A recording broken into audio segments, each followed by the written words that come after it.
Hello my dear friends and students, welcome to English maths. हम लोग अभी शुरू किए हैं एसएससी के सीजीएल की इंग्लिश का प्रीवियस पेपर, और ये कौन सा लेयर है? टीयर 1 का है पेपर। टीयर 1 में जो पेपर जुलाई 2023 में हुआ था उसका हम लोग इसमें डिस्कशन कर रहे हैं। ये 2023 की भर्ती है और 14 जुलाई से आगे पेपर हुआ था। जुलाई में ही सारे पेपर हुए थे। पहला पेपर 14 जुलाई को हुआ था, तो 14 जुलाई का पहला वाला फर्स्ट शिफ्ट वाला हम लोग कर चुके हैं। 4 शिफ्ट हुए हैं एक दिन में, तो 14 जुलाई का first, second, third, fourth 4 shift होगा, जिसमें पहला कर चुके हैं। आज हम लोग करने जा रहे हैं दूसरा शिफ्ट का पेपर। ठीक है, तो कल वाला आप लोगों ने यकीनन देखा होगा और पीडीएफ आप लोगों ने सॉल्व कर लिया होगा। इसका भी पीडीएफ इसी के डिस्क्रिप्शन बॉक्स में अटैच्ड है। एक प्लेलिस्ट बना दी है मैंने, सीजीएल 2023 वाली नई लेटेस्ट प्लेलिस्ट है। आप उसको सब्सक्राइब कर लीजिए, आपको रोज़ मिलता रहेगा। ठीक है, तो पीडीएफ आप लोगों ने ये सॉल्व कर ही लिया होगा। तो चलिए शुरू करते हैं आज का हम लोग डिस्कशन। और ये 14 जुलाई की सेकेंड शिफ्ट का पेपर है। ठीक है, जिन लोगों ने कल वाला नहीं देखा है देख लीजिए। इसके पहले हमने एमटीएस का पूरा डिस्कशन डाल रखा है, सीएचएसएल का डाल रखा है, 2022 का सीजीएल का पूरा डिस्कशन है, स्टेनोग्राफर का डिस्कशन है। 18 तारीख से आप लोगों का स्टेनोग्राफर का पेपर है। इसके पहले 12 तारीख से पेपर है।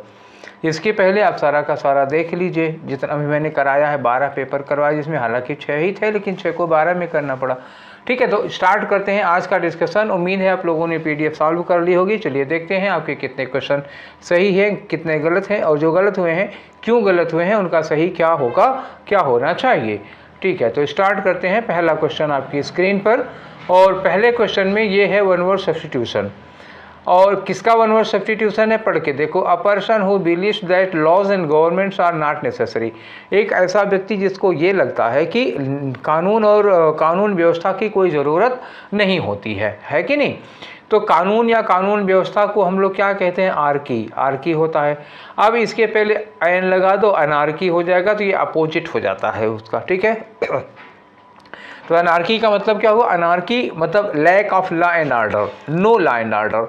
और अनार्किस्ट कर दोगे, इसी में वाई हटाओ आईएसटी कर दोगे, जिसका मतलब ऐसा करने वाला। तो आंसर आपका कौन सा होगा? अनार्किस्ट होगा, ये चौथा नंबर वाला। बाकी जो 4 हैं उनका भी आप देख लीजिए, मीनिंग क्या होगी, किसी दिन काम ही आएंगे। एंटागोनिस्ट का मतलब क्या होता है? देखो, जिसको हम लोग फिल्मों में विलेन और हीरो कहते हैं, उसको साहित्य में, नाटक साहित्य में उन्हें क्या कहते हैं? विलेन। मतलब एंटागोनिस्ट कौन होता है? एंटागोनिस्ट होता है विलेन। ठीक है, तो जो विलेन होता है, विक्ड पर्सन होता है, उसको हम लोग एंटागोनिस्ट कहते हैं। एंटी क्राइस्ट, तो एंटी क्राइस्ट, एंटी क्या हुआ? ANTI, विरोधी हो गया। क्राइस्ट, जीसस क्राइस्ट के जो विरोध में होते हैं उनको एंटी क्राइस्ट कहा जाता है। एडवर्सरी, एडवर्स यूज किया जाता है अपोजिट को। एडवर्सरी मतलब हो गया विरोधी। अनार्किस्ट अभी हमने मतलब बताया ही, a person who does not follow law and order या who believes that there is no need of law and order, anarchist हो जाएगा। हिंदी में कहेंगे इसको अराजक। ठीक है ना, सुना होगा अराजक तत्व। ठीक है, जो कानून को की धज्जियाँ उड़ाया करते हैं। तो दूसरे क्वेश्चन पे आ जाओ। आपका दूसरा क्वेश्चन क्या कर रहा है? बता रहा है कि जो अंडरलाइन किया गया है इसकी जगह कुछ इम्प्रूवमेंट की ज़रूरत है। तो देखो, ये ग्रामर का मैटर है, तो ग्रामर इम्प्रूव करने की ज़रूरत हो तो करना होगा, नहीं तो नहीं करना होगा। लिखा है the boy and the teacher, the boys and the teacher. Boys क्या होगा? यहाँ बहुत सारे बॉयज़ हो गए और टीचर हो गए, तो प्लूरल हो गया ना। अब वांट में एस लगा दोगे तो सिंगुलर हो जाएगा। इस वांट्स की जगह पर क्या लगाओ? या तो वांट लगाओ या तो वांटेड लगाओ। ठीक है, या तो पास्ट हो जाए। देख लेते हैं, वांट टू विन, ये मिल गया हमको, लगा देंगे वांट्स। भाई देखो, वांट इसमें तो एस लग ही नहीं सकता, और दूसरी बात टू के साथ वर्ब की फर्स्ट फॉर्म आती है। वांट विन अगर ऐसा लगा दोगे तो इसके पहले टू आना जरूरी है, वांट टू। ठीक है, यहाँ वांट टू लिखा हुआ, लेकिन ये जो वन है ये वर्ब की सेकंड फॉर्म है, वांट टू विन होगा। टू के बाद फर्स्ट फॉर्म लगती है ना, तो केवल पहला वाला हो पाएगा। ठीक है, आ जाओ अगले क्वेश्चन पे। अगला क्वेश्चन क्या है? ये क्वेश्चन नंबर 3 अरेंजमेंट का क्वेश्चन है। अरेंजमेंट बड़ा था, 2 हिस्से में गया हुआ है कि नहीं? तो चलो देखते हैं, एक तरफ से पढ़ डालते हैं हम लोग इसको, फिर दूसरे पेज में चलना पड़ेगा। S1 स्टार्टिंग सेंटेंस ये है। स्टार्टिंग कहा कि newspapers specially to the popular variety, और इन्होंने कहा है कि मतलब न्यूज़पेपर से बात कर रहे हैं खास तौर से पॉपुलर वैरायटी की, मतलब जो हो थोड़े पॉपुलर न्यूज़पेपर होते हैं।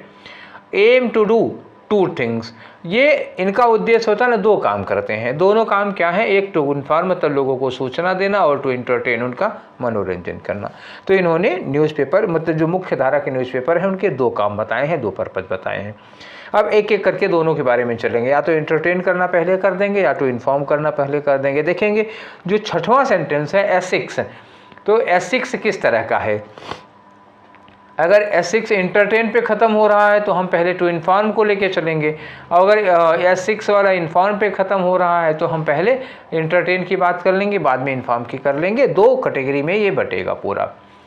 पी में लिखा हुआ इंटरटेनमेंट, देखो ये आ गया ना, पी में इंटरटेनमेंट से स्टार्ट कर रहा है। इंटरटेनमेंट में भी principally found in the central page, तो जो इंटरटेनमेंट का मटेरियल होता है वो बीच वाले पेजेस पे मिलता है of the newspaper in some of the features, उसके बाद feature articles and in some local news stories. Local news stories में कुछ आर्टिकल, उसमें आर्टिकल वगैरह देखने को मिलता है, बीच वाले पेजों पे होता है।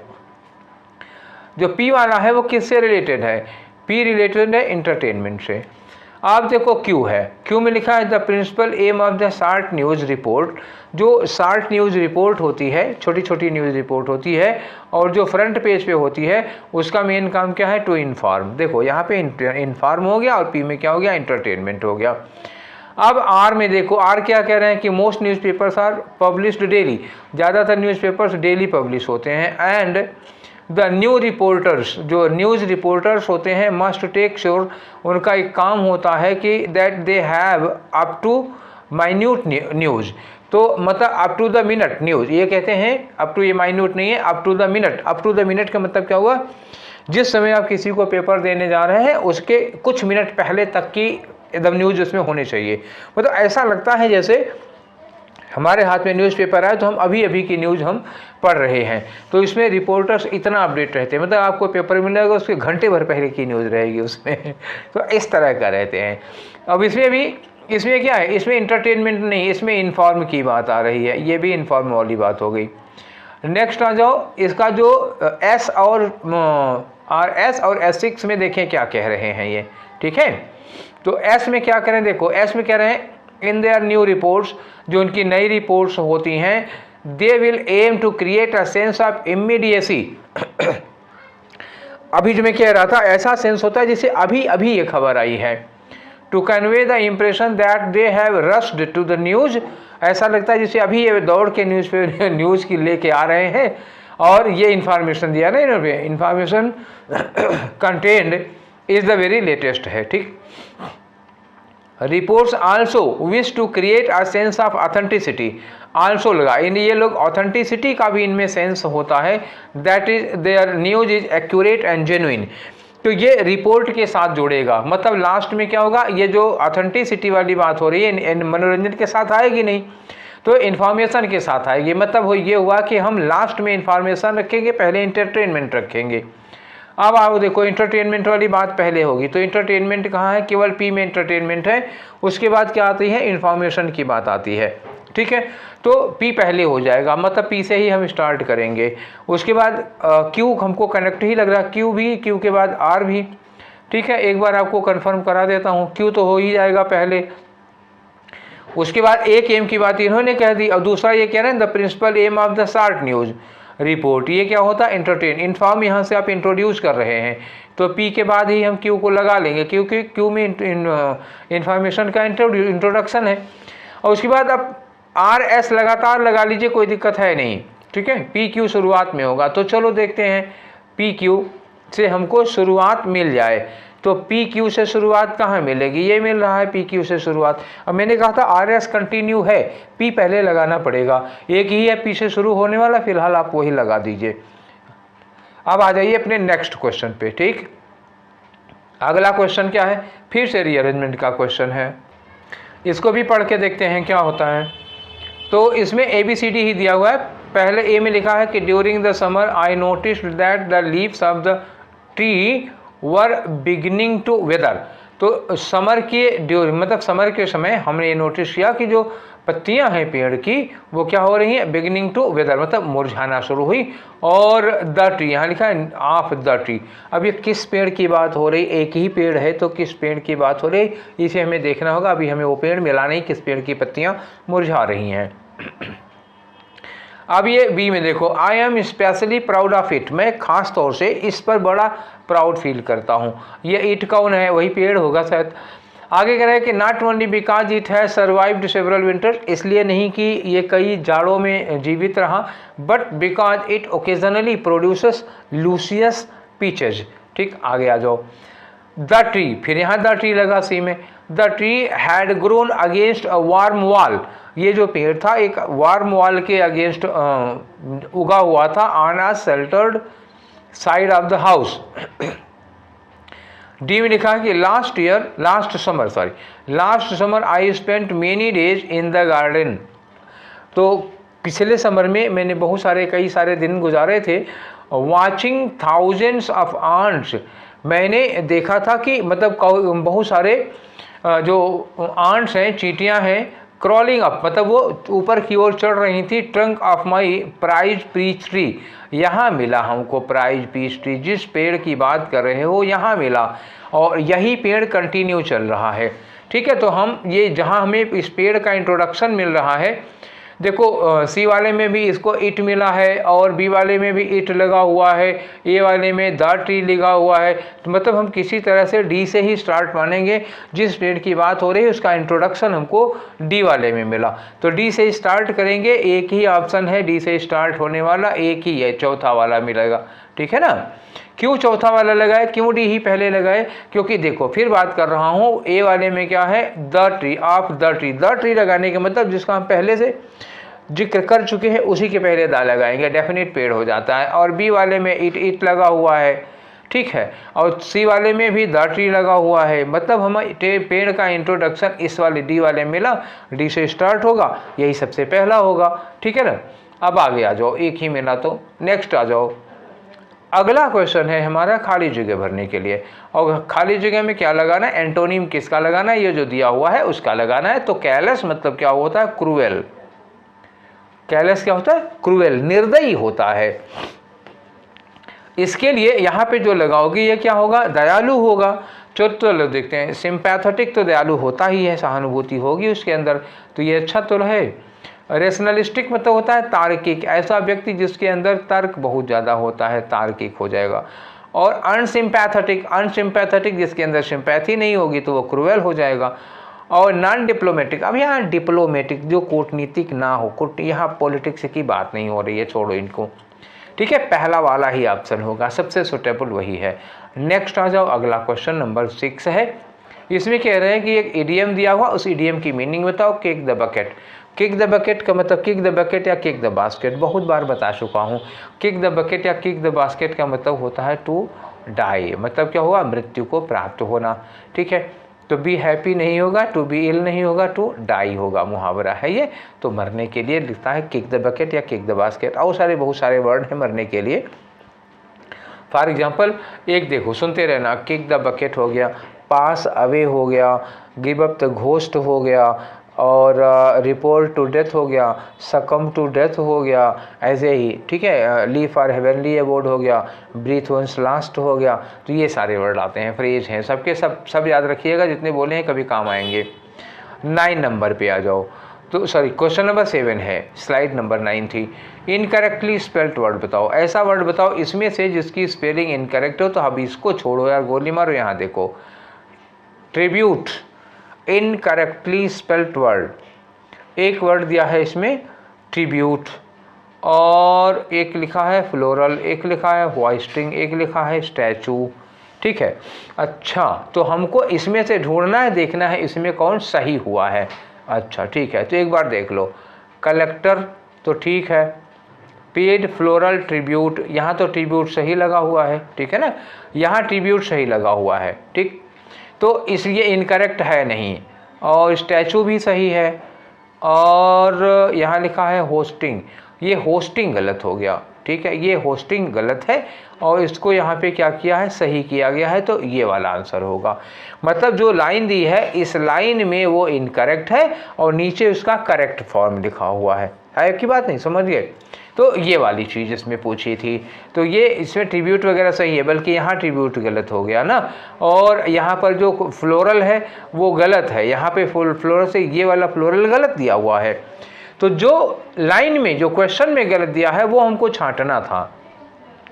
आप समझ गए ना बात को? ठीक है, आगे आ जाओ next question.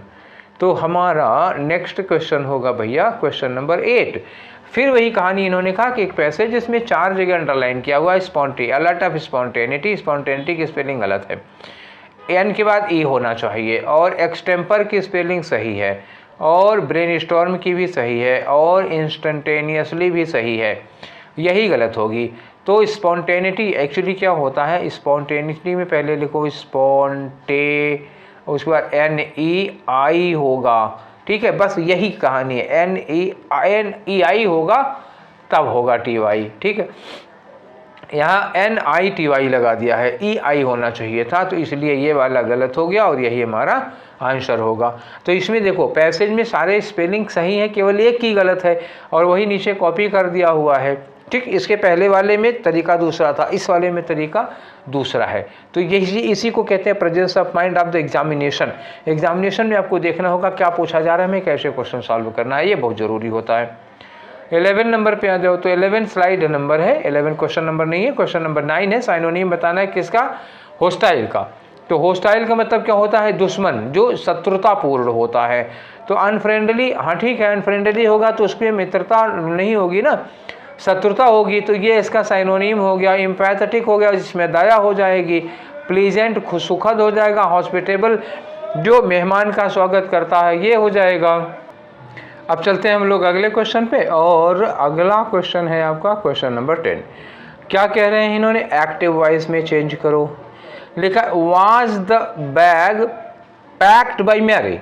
Was the bag, was लगाने का मतलब, अच्छा इंट्रोगेटिव है तो वाज कब बनेगा, जब आप डिड लगा होगा। एक्टिव में डिड होगा तभी पैसिव में वाज आएगा। तो डिड ढूंढ लेते हैं, ये वाज लगा, ये इज लगा है, ये डू लगा है, होगा नहीं, डिड वाला होगा, पढ़ने की जरूरत ही नहीं, सीधे डिड ढूंढो, हो गया काम आपका। तो नेक्स्ट में आ जाओ, क्वेश्चन नंबर 11 में देखो क्या है।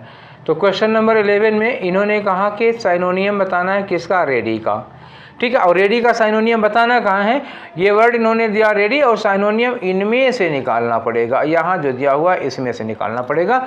तो she was preparing dinner, prepare करना भी होता है रेडी करना। She was preparing dinner in an organised manner using well equipped tools while listening to the radio. तो यही प्रिपेयर दिया हुआ, यही होगा आंसर आपका, ठीक है कि नहीं। ये प्रिपेयरिंग रेडी करना या तैयार करने के लिए लगता है, ठीक है। नेक्स्ट आ जाओ, नेक्स्ट में क्वेश्चन है आपका क्वेश्चन नंबर 12। क्या करना है, एरर बतानी है, इतना देखने की कोई ज़रूरत नहीं, यहाँ नो एरर लिखा हुआ है। Error after knowing truth, knowing truth नहीं होता, आफ्टर नोइंग द ट्रूथ लगता है, ये होता है नो द ट्रूथ, द लगाना पड़ेगा आपको। तो ये आंसर हो गया, ये लगा लो, तीसरा वाला हो गया। चलो आगे बढ़ते हैं क्वेश्चन नंबर 13 में। एंटोनियम बताना है किसका, ये अंडरलाइन किया हुआ है इसका। He was compelled by every one to join the group, हर आदमी उसके ऊपर दबाव डाल रहा था। कंपेल करना मतलब क्या होता है, किसी को फोर्स करना, किसी काम के लिए फोर्स करना, कंपेल करना।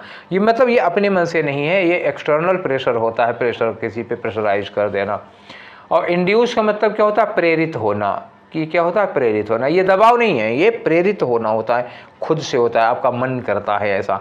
तो एंटोनियम तो यही हो जाएगा। डिमर का मतलब क्या होता है, ऑब्जेक्ट, ऑब्जेक्ट का मतलब क्या होता है, ऐतराज करना, विरोध करना, ठीक है। तो ये डिमर यहाँ लगेगा नहीं, ऐतराज विरोध आएगा नहीं। कन्फेस का मतलब होता है अपनी गलती मान लेना, और ऑब्स्क्योर का मतलब होता है नॉट क्लियर, अस्पष्ट होता है, ठीक है। ये नॉट क्लियर हो गया, इन तीनों का कोई लेना देना नहीं है, यही होगा। कंपेल का मतलब किसी के ऊपर दबाव डालना, उसको मजबूर करना, और इंड्यूस का मतलब वो खुद से प्रेरित होता है, ठीक है। एंटोनिम वही होगा। नेक्स्ट आ जाओ, अगला क्वेश्चन आपका होगा 14 नंबर का। तो 14 नंबर में क्या है, इन्होंने कहा identify how you will ask. ये पता लगा के बताओ कि तुम कैसे पूछोगे, एवरीवन मतलब लोगों से कैसे पूछोगे।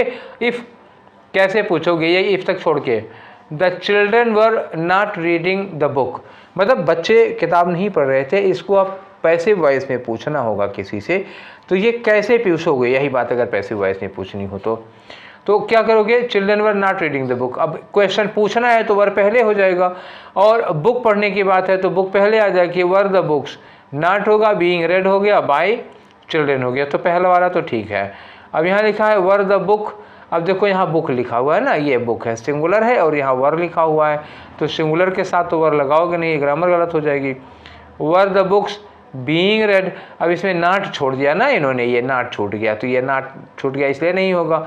Were the children reading book, ये एक्टिव वॉइस हो जाएगी, तो ये लगाना नहीं है, पैसिव में पूछना है, पहला वाला ही आपका ऑप्शन होगा। ठीक है,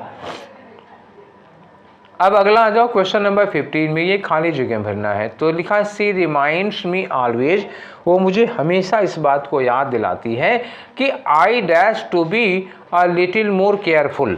तो अगर कोई हमको कह रहा है कि आपको थोड़ा और केयरफुल होना चाहिए, आपको थोड़ा और केयरफुल होना चाहिए, तो हम यहाँ केयरफुल होना चाहिए में हम क्या लगाएं, वो हमको हमेशा याद दिलाती है। सूटेबल क्या लग रहा है, ये सलाह दी जा रही है, हमें शुड लगाना है।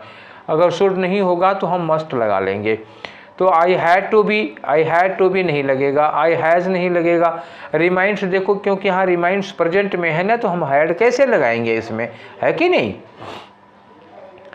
अब मैं आपको एक बार फिर दिखाता हूँ इस चीज़ को। यहाँ आई लिखा है, आई के बाद चूंकि ये रिमाइंड्स लिखा है प्रेजेंट में है, तो हम हैड नहीं लगा पाएंगे। आई के साथ हैज़ लगता नहीं, हैव लगता है। और मस्ट लाओ, मस्ट लाएंगे तो आई मस्ट के बाद ये टू बी लिखा हुआ है, तो भैया मस्ट के बाद टू नहीं लगता, मस्ट के बाद क्या लगता है, केवल वर्ब की फर्स्ट फॉर्म लगती है। तो ये भी प्रॉब्लम है। पहले मैंने कहा था कि यहाँ शुड या मस्ट लगना चाहिए, सलाह के लिए है, लेकिन आगे जो वर्ब है ना, वो वर्ब गड़बड़ कर दे रही है, क्योंकि मस्ट के बाद टू नहीं लगता है। अब हमारे पास एक ऑप्शन यही है कि हैव के बाद हम टू और वर्ब की फर्स्ट फॉर्म लगाते हैं, तो ये चौथा वाला ऑप्शन होगा, है कि नहीं। ठीक है, चलिए आगे बढ़ते हैं। अब आते हैं आपके क्वेश्चन नंबर 16 पे। 16 में क्या, ये अंडरलाइन किया हुआ है। अब इसको देखो, इम्प्रूव करने की गुंजाइश हो तो करो, नहीं तो कोई बात नहीं है। अच्छा, करना ही पड़ेगा, क्योंकि ऑप्शन में नो इम्प्रूवमेंट दिया नहीं है। The fact that God created man, ये बात, ये तथ्य कि भगवान ने इंसान को बनाया है इन हिज पर्सनल व्यू। ठीक, गॉड ने अपने व्यू में बनाया है। By giving him an intellectual spirit, इंसान को इंटेलेक्चुअल स्पिरिट की है, that elevate him above the beast of the field, मतलब जंगल के मैदान के जानवरों से बेहतर इंसान को बनाया है, खाली इसलिए कि उसको बुद्धि दी है उन्होंने, तो उन्होंने अपने पर्सनल व्यू से बनाया है। तो इस पर्सनल व्यू की जगह पर आप क्या लगा सकते हो, तो कर सकते हो इन हिज ओन इमेज, ये ज़्यादा सूटेबल होगा। भगवान ने इंसान को कैसे बनाया है, अपनी खुद की इमेज में बनाया है। ठीक है, अपनी इमेज, अपने अनुसार उन्होंने बनाया है।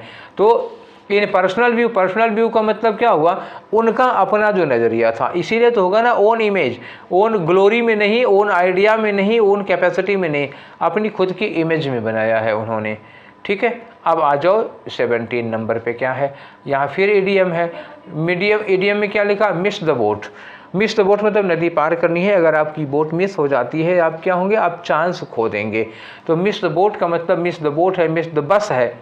बोट ना लिखा होगा, अगर लिखा होता मिस द फर्स्ट बस, इसका मतलब ये होता है कि आप अपनी एक चांस को, एक मौके को गंवा रहे हैं। तो missing good moment of your life, तो ये हो जाएगा। ठीक है, गुड मोमेंट ऑफ लाइफ होगा या मिसिंग गुड अपॉर्चुनिटी होगा, दूसरा वाला नहीं, तीसरा वाला होगा, है तीसरा, वो मैंने देखा ही नहीं है, बाद में निगाह पड़ी, अभी तो गलत हो जाता।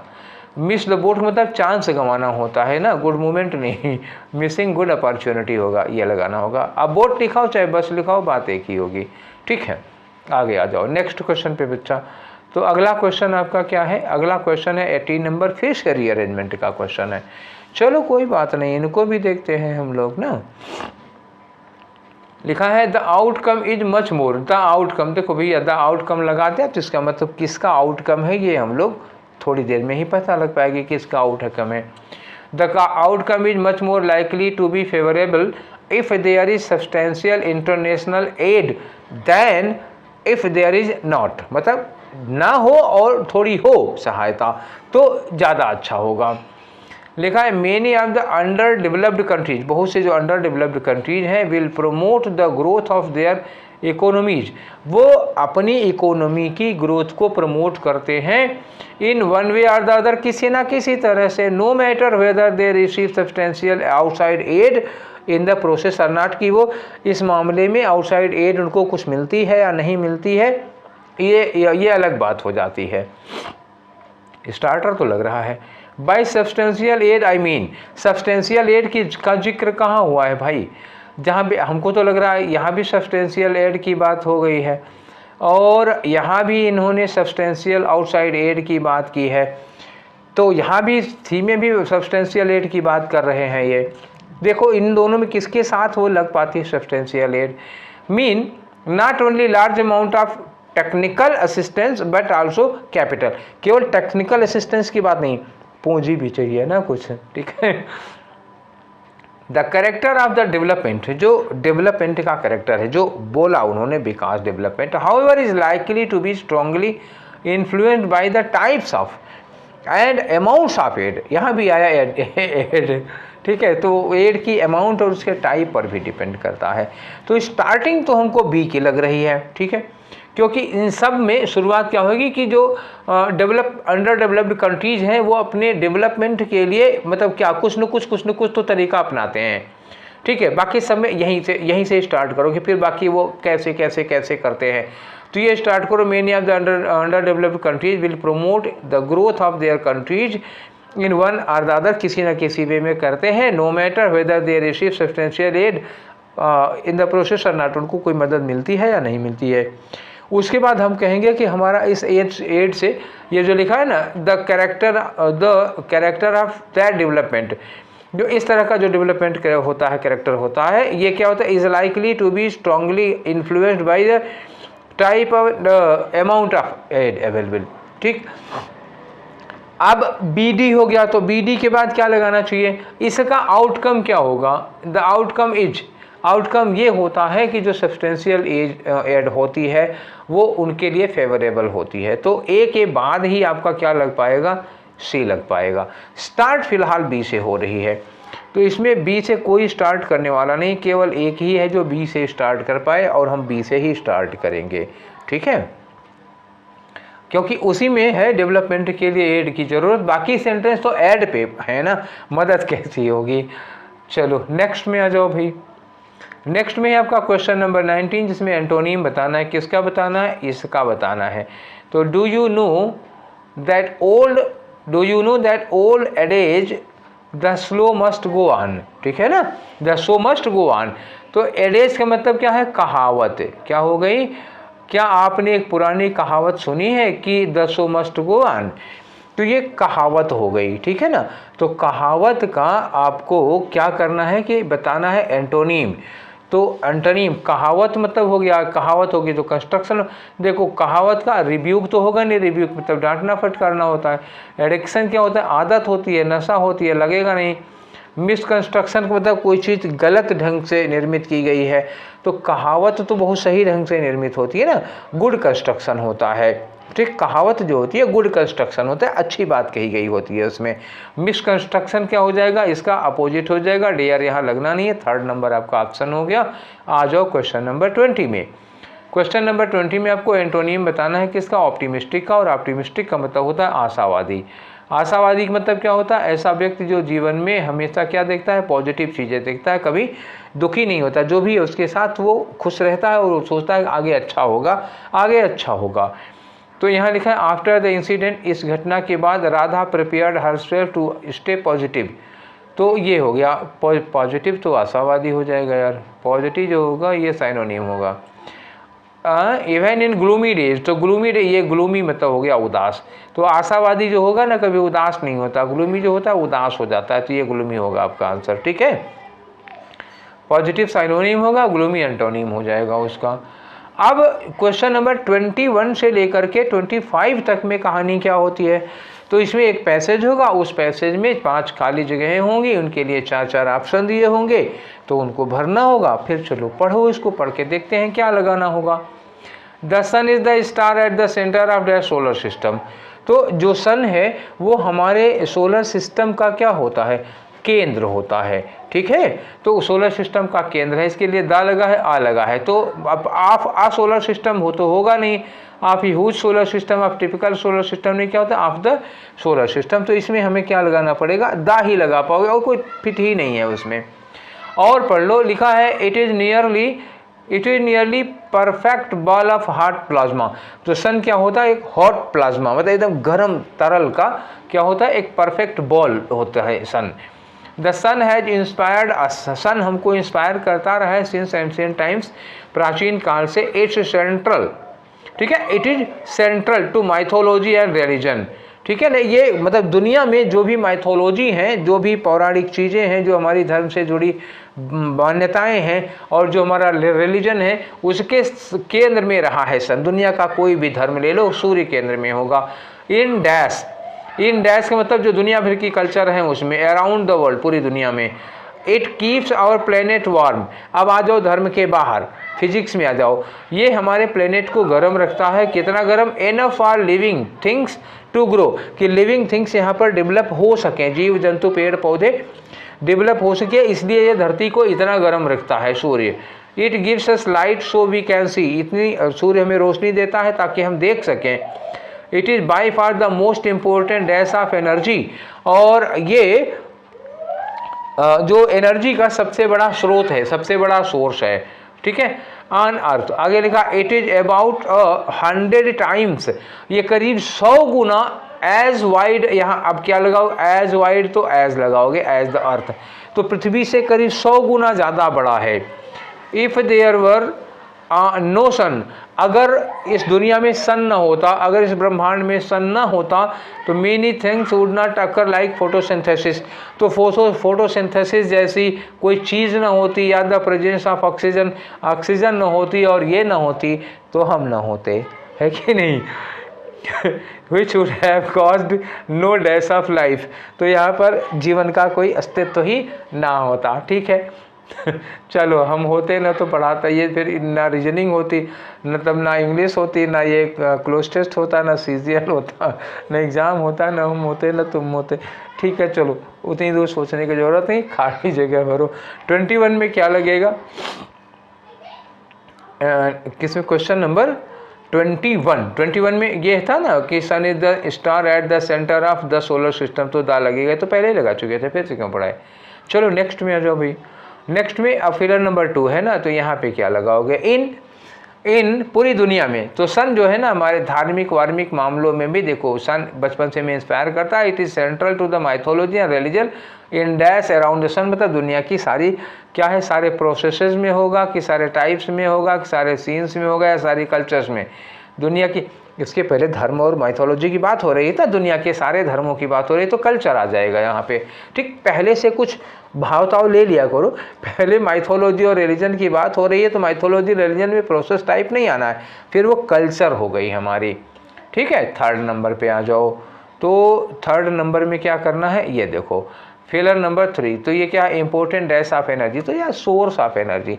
एनर्जी लिख दिया तो क्या होगा? सन एनर्जी का क्या है? एनर्जी का गेस्चर है, एक सिंबल है, कंट्रोल है, एक सोर्स है, ये तो लगा ही लिए होगे। नेक्स्ट में आ जाओ फिर फिगर नंबर 4 में, wide dash of as wide dash as wide as लगाते हो, और क्या? एज वाइज एज लगाओ, इसमें तो कुछ बताना ही नहीं था।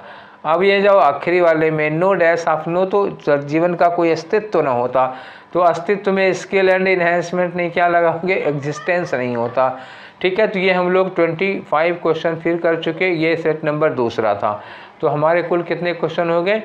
50। सीजीएल 2023 के 50 क्वेश्चन हम लोग कर चुके, 2 सेट हो गए हैं, ठीक है। तो ये डिस्कशन आप लोगों को कैसा लग रहा है, और क्या और चाहते हो, उसकी अब हमको अपनी राय ज़रूर दीजिएगा, और ताकि डिस्कशन और इम्प्रूव कर सकें हम, ठीक है। तो फिर मिलते हैं हम लोग नेक्स्ट सेशन में, और 14 तारीख का वो 3रा सेट होगा, ठीक है। तब तक स्वस्थ रहिए, मस्त रहिए, पढ़ाई करते रहिए, ठीक है। कभी कम कभी ज़्यादा, लेकिन गैप कभी नहीं होना चाहिए, रेगुलरिटी बनी रही चाहिए। मतलब 103 डिग्री बुखार हो तब भी एक पेज तो कम से कम पढ़ ही लेना यार, ठीक है। तो फिर मिलते हैं कल, till then take care, thank you.